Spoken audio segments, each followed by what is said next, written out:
The ground shook under my feet as the bulldozer's metal jaws ripped through the front wall of Silver Maple Nursing Home, the building I had poured my heart and soul into for 10 long years. Dust and chunks of brick filled the air. I could barely see the bright afternoon sky through the thick gray clouds rising from the ruins. I heard screams. Soft, terrified screams. Inside were my people seniors who had no one else. Veterans, widows, grandmothers, and grandfathers who trusted me to care for them. Some sat in wheelchairs. Some couldn't walk at all. They were scared, confused, and helpless. And standing just a few feet away, arms folded across her chest, was the woman who caused it all, Pamela Grant, the president of the Greystone Bluffs Homeowners Association. She wore an expensive blue pantsuit that looked untouched by the swirling dust. Her red lipstick was flawless. A giant pair of sunglasses sat on her nose like a shield, hiding her eyes from the horror she had ordered. Pamela didn't even flinch as the walls collapsed behind her. Instead, she turned her head slightly toward me, smirked, and said in a cold, sharp voice, "It's your fault for not complying. We warned you." My heart pounded so hard I could feel it in my throat. My fists balled up tightly, nails digging deep into my palms. I didn't even notice the sharp sting of pain. I was too focused on the scene unfolding in front of me, my life being torn apart piece by piece. I took a step forward, wanting to scream at her, to throw myself in front of the bulldozer. But it was too late. The front half of Silver Maple caved in with a deafening roar. Dust, wood, and glass exploded outward. Someone inside yelled, "Help! Help!" My stomach twisted into a tight, painful knot. I could barely breathe. These people depended on me, and now because of one woman's cruelty and pride, they were losing their home, their safe place, their last comfort. "You're trespassing on HOA land," Pamela continued, her voice casual like she was talking about a parking ticket, not a nursing home full of helpless souls. "We gave you notices. You ignored them. You left us no choice." I opened my mouth to argue, to tell her that I had the paperwork, that I had bought this land years before the HOA even existed. But what was the point? Pamela wasn't listening. She never had. She had made up her mind the moment she decided I didn't belong in Greystone Bluffs. And now she was making sure I knew it. The bulldozer's engine revved louder. Another wall crumbled. A shower of glass sprayed into the air, sparkling in the sunlight like cruel little diamonds. Tears blurred my vision, but I forced them back. Not now. Not in front of her. Pamela turned her back to me, pulling out her phone and tapping on it like she had somewhere better to be. Like this was just another task she could check off her list before lunch. Behind her, the workers kept going. Crashing, tearing, destroying. I had never felt so powerless in my life. But somewhere deep inside me, something snapped. A fire lit. Hot. Furious. Unstoppable. If Pamela Grant thought she could destroy everything I loved and walk away smiling, she had another thing coming. I turned away from the wreckage, every muscle in my body trembling not from fear anymore, but from pure rage. The kind of rage that doesn't fade. The kind of rage that changes everything. As I walked to my truck, still coated in dust, a single thought burned through my mind. She destroyed my home. Now, I was going to destroy hers. But how did it come to this? How did a simple dream of caring for the forgotten elderly turn into a full-blown war with one of the most powerful and heartless HOA presidents in the state? It didn't start with bulldozers. It didn't even start with a fight. It all began months ago, with a simple letter taped to my door. It was a bright Tuesday morning when I first found the letter. I remember it so clearly because it felt like any other day. The sun was shining, the birds were chirping, and the nurses inside Silver Maple Nursing Home were already helping the residents with breakfast. The smell of bacon and pancakes filled the air, and for once, everything seemed peaceful. I had just finished watering the small rose garden out front when I noticed the piece of paper taped to the door. It wasn't in an envelope. It wasn't polite. It was a bright, neon orange notice. Big black letters screamed across the top. Immediate notice of violation HOA Greystone Bluffs. Confused, I tore it down and read it. My heart started racing after the first few lines. You are in violation of Greystone Bluffs HOA regulations. Unauthorized construction and operation of a business facility, nursing home, on residential land. Immediate action required. Failure to comply will result in enforcement. I stared at the paper in disbelief. Was this a joke? I wasn't some random person setting up shop illegally. I had the deed. I had the permits. I owned this land. Before there even was a Greystone Bluffs HOA, Silver Maple Nursing Home had stood right here, offering care, hope, and dignity to the elderly in our small community. I had bought the land from an old farmer who lived next door. I fought for years to get the zoning permits. I attended endless city council meetings. This home wasn't just a business to me. It was my life's work. Shaking with anger, I crumpled the letter in my fist and stormed inside. I needed answers. That same afternoon, I drove to the HOA office, a shiny glass building sitting in the center of Greystone Bluffs like a glittering crown. Everything about it screamed money and power. Expensive landscaping. Brand new luxury cars in the parking lot. Perfectly manicured lawns. I marched through the doors and demanded to see whoever was in charge. That's when I met her. Pamela Grant. She looked like she had stepped out of a magazine. Perfectly styled blonde hair, diamond earrings that caught the light, and a tailored suit so sharp it could probably cut glass. Pamela glanced up from her desk with a fake smile plastered across her face. Like she was already tired of me. "How can I help you?" she asked, in a sweet but clipped tone. I slammed the crumpled orange letter on her desk. "This," I said, my voice shaking slightly. "This is wrong. I own that property. I have for years. My nursing home has every legal permit." Pamela picked up the letter delicately between two fingers, like it was something dirty. "Well," she said slowly, "we recently expanded the boundaries of Greystone Bluffs.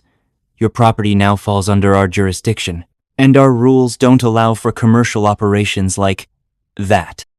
She wrinkled her nose slightly when she said that, like the idea of caring for the elderly was somehow disgusting to her.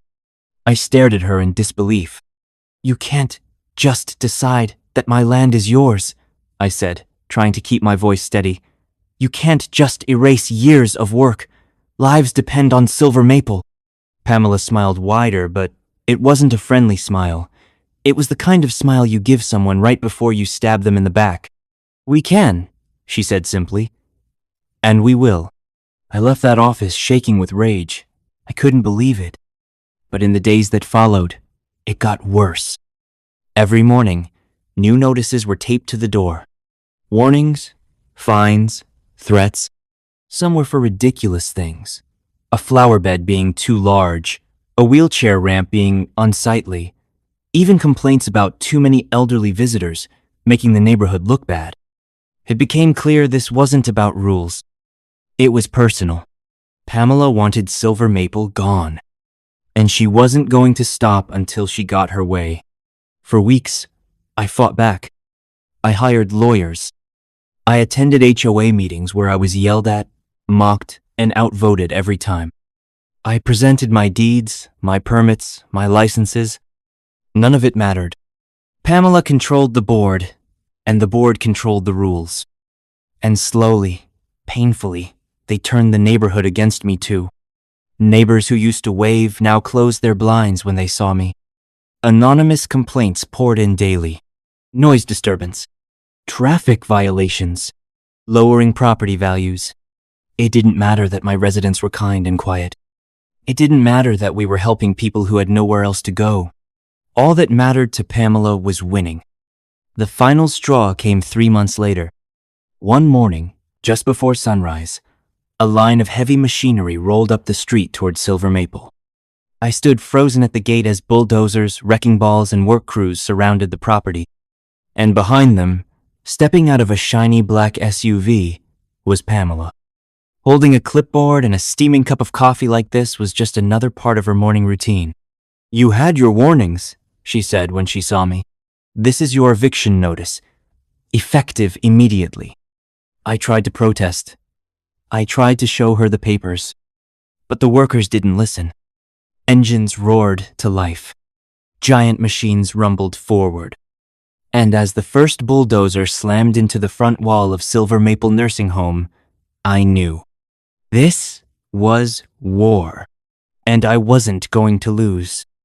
I sat in my truck for hours that day, just staring at the ruins of Silver Maple Nursing Home. There was nothing left now.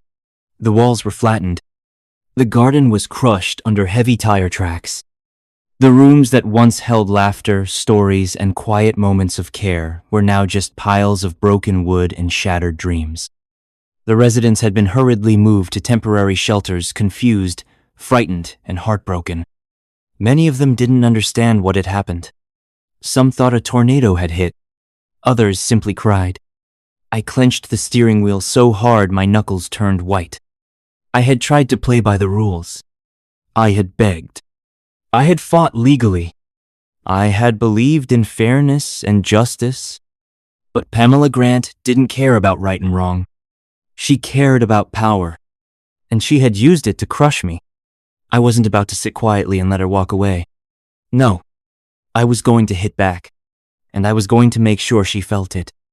The next morning, I started planning. I didn't tell anyone what I was doing. I kept my head low, smiled politely at neighbors who peered through their curtains, and acted like I had accepted defeat. But inside, the fire was burning hotter than ever.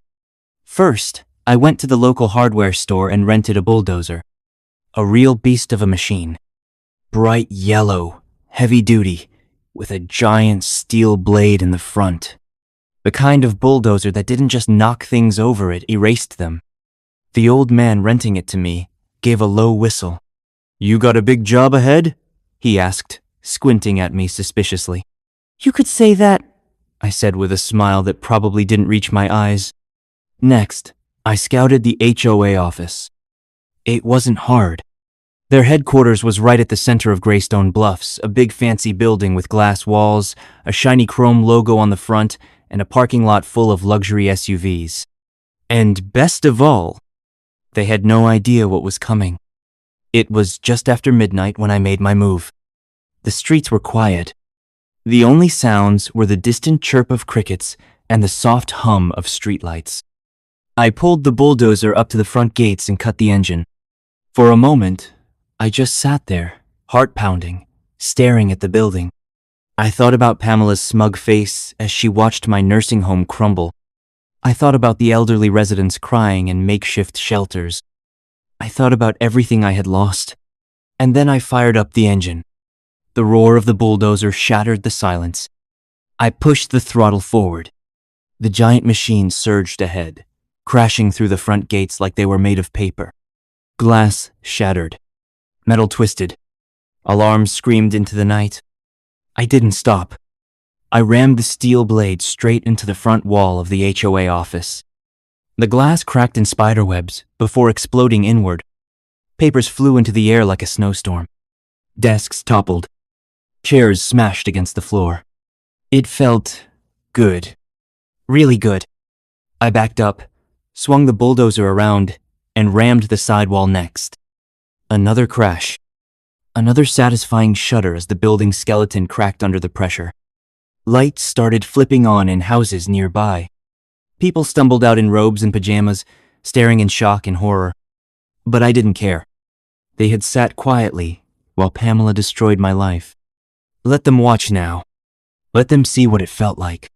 In less than 10 minutes, the proud Greystone Bluffs HOA office was nothing more than a pile of rubble-shattered glass, broken wood, twisted metal.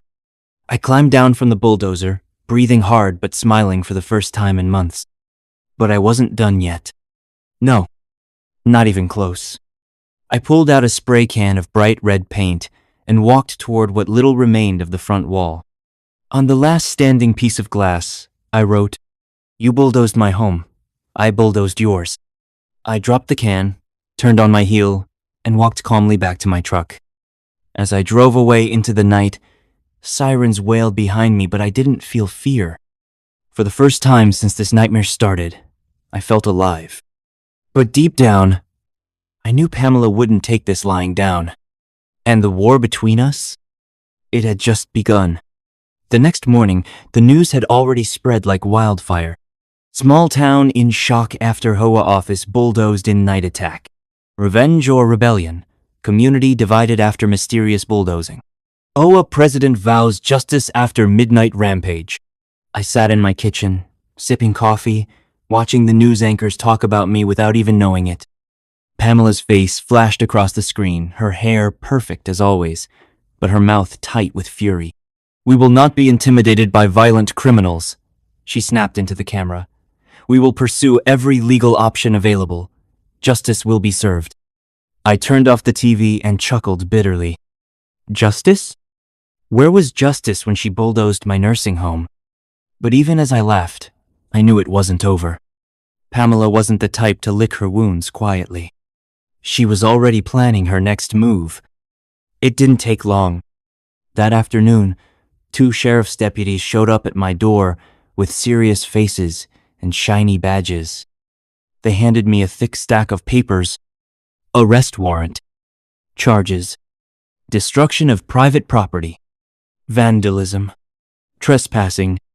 Disturbing the peace. Endangering public safety. One of the deputies, a man with tired eyes, looked at me almost apologetically. "Sorry, ma'am. We have to take you in." I didn't resist. I didn't argue. I just nodded, grabbed my jacket, and climbed into the back of their cruiser. As we drove past the neighbors' houses, I saw faces peeking through blinds. Some wore looks of horror. Others, smirks. Greystone Bluffs was Pamela's kingdom. And now, I was the outlaw. Jail wasn't glamorous, just 4 gray walls, a steel bench, and a toilet that didn't even have a lid. But honestly, it gave me time to think. I thought about the years I had spent building Silver Maple from the ground up. I thought about the late nights, the fundraising, the meetings, the sleepless nights worrying over sick residents. I thought about all the sacrifices I made to give those forgotten souls a home, and how it had all been ripped away by one woman's greed. Pamela didn't just destroy my building. She destroyed a lifeline for people society had abandoned. I wasn't the villain here. I was the one who finally said, enough. And sitting in that cold cell, I made a decision. If Pamela wanted a war, she was going to get one. But this time, I wasn't going to use a bulldozer. This time, I was going to hit her where it really hurt. After 24 hours, I was released on bail, thanks to a few old friends who still believed in me. Waiting for me outside the jailhouse was Mr. Colton, an old retired lawyer who had once lived in Greystone Bluffs before Pamela pushed him out too. He shook my hand firmly. "They thought you'd be scared off," he said with a grin. "They thought wrong." We sat down at a diner over greasy burgers and thick milkshakes, and he laid it all out for me. "You have something she doesn't, kid," he said, pointing a French fry at me. "You have the truth, and the law, if we dig deep enough." "What do you mean?" I asked. He pulled out a thick folder.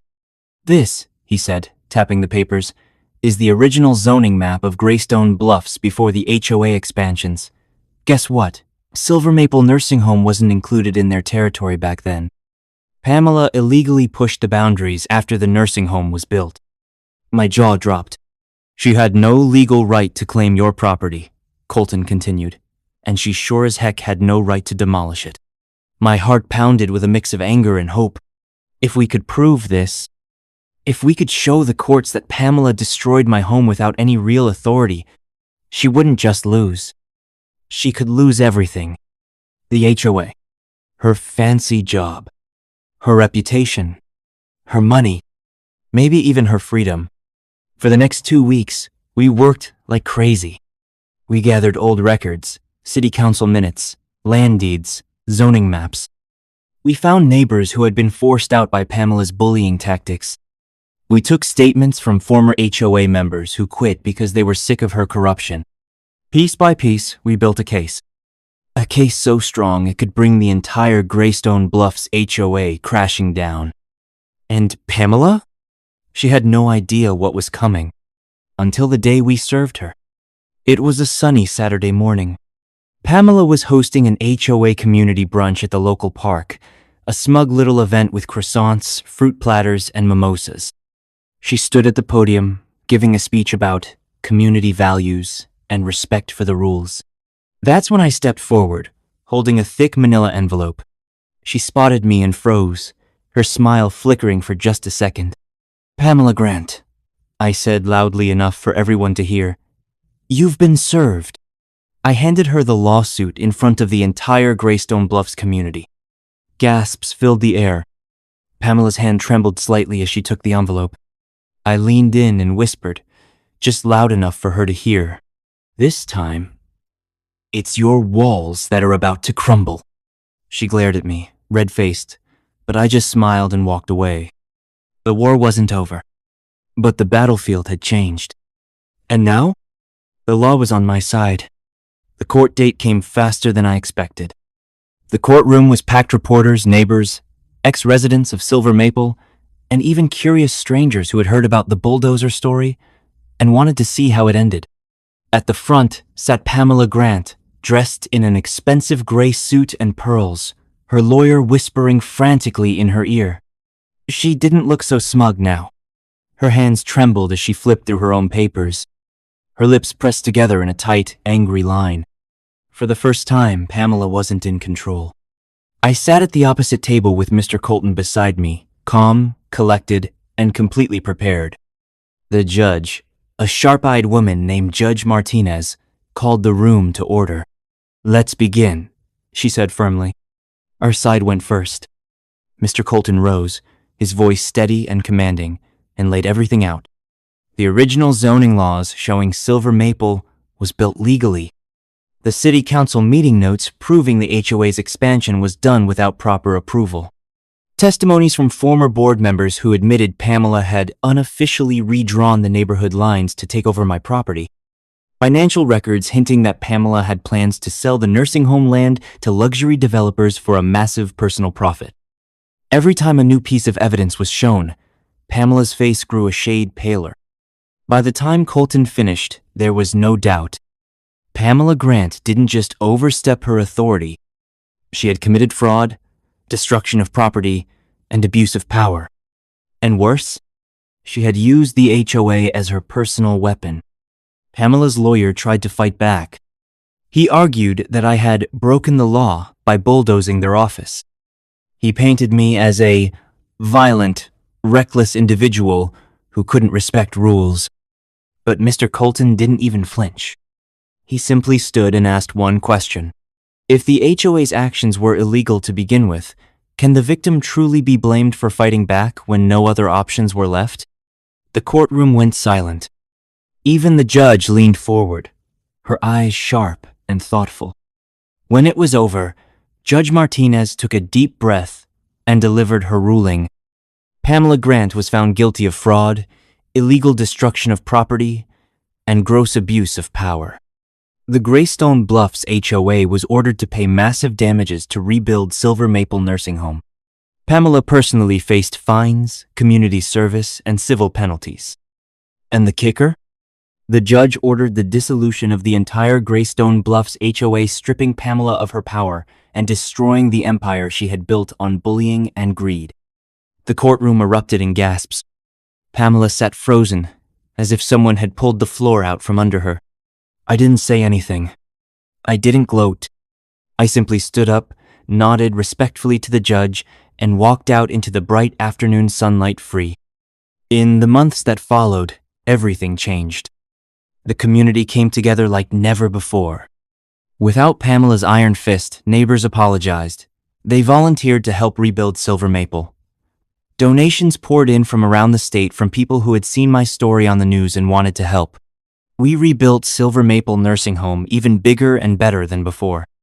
Bright new rooms, lush gardens, a proper medical wing, and a small fountain at the entrance with a bronze plaque that read, "In memory of those who refused to give up." The residents came home laughing, crying, hugging us tightly. And as for me, I stood at the front door on the grand reopening day, my heart so full it felt like it might burst.